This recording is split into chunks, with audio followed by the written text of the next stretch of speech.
Retrofitting an older school like this one requires rewiring, interior construction, and the installation of all new energy-efficient windows throughout the entire school. Since 1984, the cost of obtaining a standard Missouri driver's license and vehicle registration fee in Missouri has not gone up. Increasing these fees could bring in an extra $275 million of revenue. United Way is asking for $4 million to fund the 8 agencies in 2013, but according to this email, they've only reached 55% of that goal.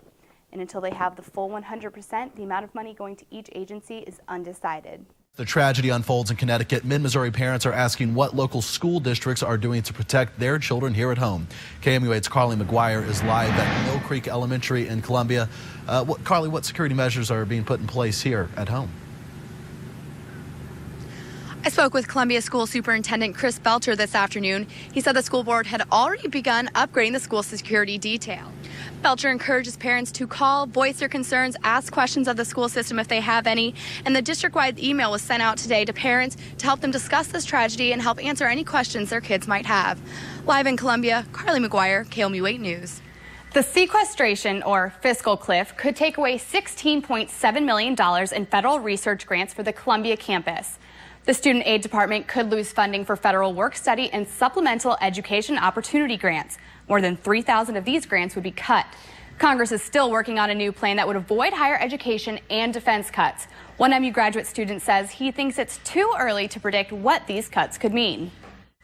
Vice Chancellor Duncan was on his way out of the country this afternoon and unavailable to comment. Though I visited the Financial Aid Office and the Department of Research on MU's campus earlier today, but both offices refused to comment. The trial for Shelley Richter resumes today at 9 a.m. here at Cole County Courthouse. The prosecution made their case yesterday in the first day of trial. They say Richter shook then 7-month-old Lane Schaefer in 2010, causing symptoms of shaken baby syndrome. Since 2010, the Schaefers say that their son has had multiple health problems, including blindness in both eyes, trouble walking, and trouble talking. Not even a month into school, and 2 junior highs in Columbia already had 8 early dismissals because of the heat. They are 2 of the oldest schools in the district, but aren't scheduled to get central air for at least another year. Ideally, we would like to have one building have air conditioning installed over this next summer, and then the other building have the air conditioning installed the following summer. In 2010, voters approved a $120 million bond issue for Columbia Public Schools, some of which is supposed to pay for a new AC in West and Jeff Junior High.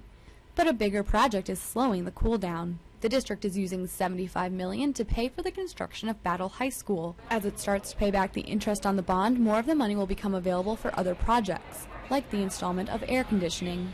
Once that money becomes available, construction will start in the junior highs, which is another lengthy process. But there's a lot of things that go into completing the air conditioning project. It's not just as simple as installing a window unit and plugging it in. Retrofitting an older school like this one requires rewiring, interior construction, and the installation of all new energy-efficient windows throughout the entire school. CPS says it's hoping to bring contracting bids before the school board by October, and from there it can establish a definitive timeline for construction. Until then, Jeff and West Junior Highs are doing what they can to keep students cool and in school.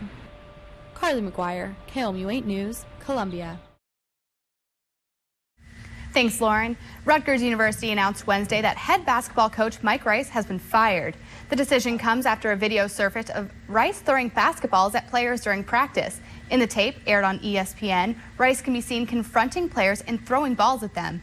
In a statement, the athletics director and university president say they disciplined Rice when they first discovered the video last fall. But after reviewing the tape himself, university president Robert Barchi says the coach cannot continue to serve effectively in a position that demands the highest levels of leadership, responsibility, and public accountability.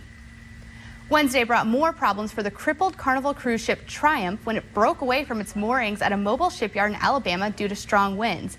2 shipyard workers fell into the water, and officials have recovered 1 worker and are still searching for the second one. The 900-foot-long vessel drifted in the water and at one point slammed into a tugboat.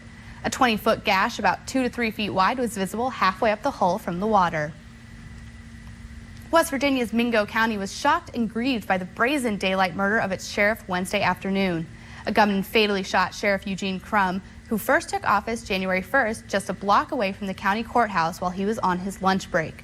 Suspected shooter Tennis Melvin Maynard was later wounded in a battle with police and hospitalized. The case is still under investigation. Crum had been making a name for himself for his battle against drug crime. Mingo County officials described the events as surreal. There was a shooting at the Fort Knox military post in central Kentucky. According to the base's spokesman, the shooting on Wednesday occurred near the post's Human Resources Center. Officials say at least one civilian was flown to a nearby medical facility. The civilian's conditions remain unknown. The post remains on heightened security alert.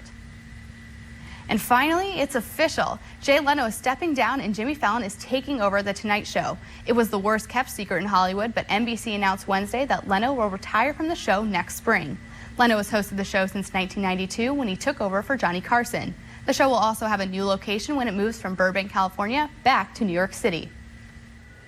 An Illinois teenager is throwing his hat into the political ring. Zachary Hiller is a senior at Ziegler-Royalton High School, and now he wants to sit on the school board. Arnold Wyrick has the story. All right, Eric, thank you. While it may not feel like spring outside, it certainly has sprung, and that means pothole season. And harsh winter can be pretty rough on the roads. KOMU 8's Lauren Richardson has the updates on roads in Columbia. Lauren? Tough new gun legislation is signed into law in Colorado, just as one of the state's top officials is gunned down at his home.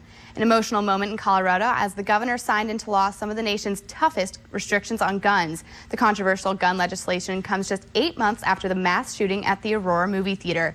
The new measures will limit ammunition and require gun buyers to pay for background checks.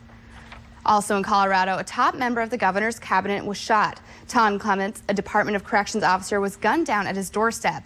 Now a manhunt is underway for the suspect. Police are using search dogs and going house to house in an all-out effort to gather information. Authorities say they don't have a motive for the killing. The first day of spring may have come, but winter still hasn't released its grip on some parts of the country. In the Boston area, residents woke up to snow, while in Chicago, bitter cold temperatures left many pedestrians denying that spring had sprung. General Motors has recalled nearly 34,000 Buicks and Cadillacs due to a problem with the automatic transmission. The recall involves the 2013 Buick LaCrosse full-size cars and the 2013 Cadillac SRX crossovers SUV.